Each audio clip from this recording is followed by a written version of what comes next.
आप सभी शिक्षक बंधुओं को नमस्कार। आप सभी को स्क्रीन पर 2/12/2022 को जो क्लारिफिकेशन ऑर्डर आया था दिख रहा होगा। हम सभी ने इसे कई बार पढ़े भी हैं और समझने का प्रयास भी किए हैं। इसके अलावा हम लोग मिनिमम कट ऑफ पर डिसीजन जो कि 2 अगस्त 2022 जो मूल ऑर्डर था में निहित है को लागू करने के लिए लगे हुए हैं।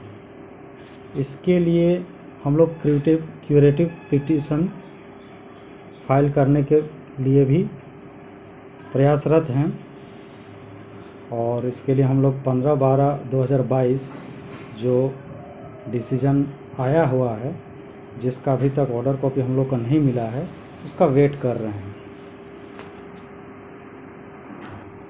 लेकिन इस दरमियान हमें अन्य विकल्प पर भी विचार करना चाहिए। जो 2/12/2022 के डिसीजन जो कि हम लोग के पास लिखित उपलब्ध है, इस पर निहित है। और ऐसा नहीं है कि हम लोग ऐसे ही कह रहे हैं, क्योंकि इस ऑर्डर कॉपी को हम लोगों ने कई अधिवक्ताओं को भी पढ़वाया है और बुद्धिजीवियों से भी राय लिया है कि आखिर इस ऑर्डर कॉपी में क्या है। ज़रा देखते हैं इस ऑर्डर कॉपी में क्या लिखा हुआ है, पढ़ने का प्रयास करते हैं। Let the state prepare a merit list of those candidates who were actually appointed both in the scheduled area and non-scheduled area. Thereafter, whoever a candidate in the non-scheduled area is found to be more meritorious than the last candidate in the scheduled area of which he has given option, then that candidate in the non-scheduled area be adjusted in the concerned scheduled area as per his merits, and the last candidates in that scheduled area have to be reshuffled and adjusted in another district among those who are already appointed. यानी जो आपका joint teachers है, scheduled area और non scheduled area, दोनों को मिला के state merit बनाना है। और इसमें नॉन शेड्यूल्ड एरिया के वैसे कैंडिडेट जो शेड्यूल्ड एरिया में जाना चाहता है, वो जा सकता है, बशर्ते वो जहाँ जाए वहाँ का कट ऑफ को वो फुलफिल करता हो। अब ऐसे में समस्या ये है, जैसे कि धनबाद में कोई कैंडिडेट BC1 में सेलेक्टेड हुआ है, लेकिन वो कैंडिडेट रांची में जाना चाहता है और जिस सब्जेक्ट के लिए वो सिलेक्टेड है, रांची में जो कट ऑफ है वो जनरल का सीट वहाँ पर ही अवेलेबल है। जबकि ये कैंडिडेट जो था, चूँकि यहाँ पर कट ऑफ हाई जाने के कारण BC1 में सिलेक्टेड हो गया था और वो चाहता है कि रांची हम जाएं, उस कंडीशन में वो लड़का जो है वहाँ जाके जनरल का कट ऑफ को वो फुलफिल करता हो तो वो जनरल के सीट पर चला जाएगा। यहाँ जनरल मतलब अनरिजर्व्ड कैटेगरी में, अनरिजर्व्ड जैसे कि हम सभी को पता है कि अनरिजर्व्ड कैटेगरी में मतलब कोई भी कैटेगरी का व्यक्ति जिनका कट ऑफ हाई हो। और यानी जब बात स्टेट मेरिट बनने की है तो उस कंडीशन में मेरिट जो है डिसेंडिंग ऑर्डर में बनता है। और डिसेंडिंग ऑर्डर में जैसे कि यदि 100 सीट है, उस कंडीशन में 50 सीट जो है अनरिजर्व कैटेगरी में होगा और वहाँ पर ही उन सारे कैंडिडेट्स 50 सीट पर आ जाएंगे जो हाई कट ऑफ के होंगे, चाहे वो जिस भी कैटेगरी के हैं। वो SC भी हो सकते हैं, ST भी हो सकते हैं, BC1 भी हो सकते हैं, BC2 भी हो सकते हैं और जनरल भी हो सकते हैं। और अगर यदि ऐसा होता है जैसे कि ऑर्डर में है, तो ऐसी स्थिति में जनरल के बहुत सारे लड़के जो हैं वो बच जाएंगे और BC1, BC2 यहाँ तक कि SC/ST के भी कुछ लड़के जो हैं वो अनरिजर्व कैटेगरी में चले जाएंगे और अनरिजर्व कैटेगरी के बहुत सारे सीट्स जो है वो वैकेंट करते जाएंगे। और वहाँ से जो जनरल का लड़का जो प्योर जनरल है, जिन्हें किसी कैटेगरी का सीट नहीं ले सकता है, वो जो है वहाँ जो रेस्ट रह जाएंगे, चूँकि कि ऑर्डर में जैसे कि सभी को हम लोग को पता है कि किसी भी जॉइंट टीचर्स को आप हटा नहीं सकेंगे और इसके लिए जो है आप रिसफल करेंगे और एडजस्ट करेंगे। तो वो जो जनरल के लड़के होंगे वो जो है आपका जो PRT के सीट है उस पर वो आ जाएंगे।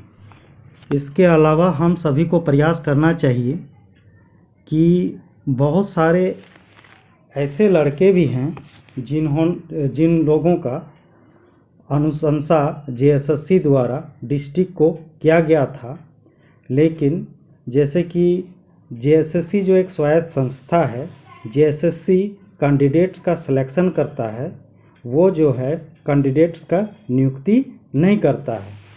यानी किसी भी कैंडिडेट का नियुक्ति करने के लिए उसमें कार्मिक का सैंक्शन होना चाहिए होता है, कार्मिक का अनुशंसा होना चाहिए होता है। चूँकि वो लड़का JSSC में DV तो कराया था परंतु डिस्ट्रिक्ट में DV नहीं कराया था, यानी डिस्ट्रिक्ट कार्मिक से उसका अनुशंसा नहीं हुआ था। ऐसी स्थिति में चूँकि कार्मिक द्वारा उन सबों का अनुशंसा नहीं हुआ है तो उन सीटों को वैकेंट माना जाना चाहिए और इसके लिए हम सभी अभ्यर्थियों को एक प्रयास जरूर करना चाहिए और यदि प्रयास सफल हो तो लगभग सभी सब्जेक्ट के 50 से 70-80 स्टूडेंट्स यानी हम लोग का सीट्स जो है मिल जाएगा और 50-60 लड़के जो हैं नए इसमें इंक्लूड हो पाएंगे। और हम सभी के लिए एक अच्छा बात ये भी है कि अभी तक जो DV हुआ है आपका, जो अक्टूबर में जो DV हुआ JSSC के द्वारा, उसमें लगभग सभी सब्जेक्ट में 40-45% स्टूडेंट अब्सेंट रहे और इन अब्सेंट में से मैक्सिमम लड़के जो थे वो अदर स्टेट के ही रहे हैं और ऑब्वियसली अनरिजर्व्ड कैटेगरी के मैक्सिमम प्राय 80-90% जो है अनरिजर्व्ड कैटेगरी के लड़के रहे हैं और इससे अनरिजर्व कैटेगरी को बहुत ज़्यादा फ़ायदा होगा। अब 2 दिसंबर के ऑर्डर कॉपी का जो सेकंड पैराग्राफ है सिमिलरली जो कि पिटिशनर बेस्ड है, इसमें लिखा है कि with respect to those original writ petitioners who approached the high court their merit list also be prepared by the state government. ध्यान देने वाली बात है कि इन लोगों का भी मेरिट बनाने बोला गया है। And they may accordingly be appointed, यहाँ पर एक बात ध्यान देने की है, मे अकॉर्डिंगली बी अपॉइंटेड, यहाँ पर मे वर्ड्स का यूज़ किया गया है। फिर लिखा गया एंड और adjusted in the concern non schedule और schedule district as per their merits. यहाँ पर बात मेरिट्स की है। However, it is specifically observed that except those who did not approach the High Court, the benefit of this order shall not be given to them। यही वो 2 line है 2 दिसंबर 22 के order, जिससे हम सभी को लगा था कि अब सब खत्म, जितना ज्वाइन हो चुका, इसके अतिरिक्त सिर्फ पिटिशनर को ही मिलना है, परंतु ऐसा नहीं है। ध्यान देने वाली बात है कि पिटिशनर को लेना ही है ऐसा ज़रूरी नहीं है।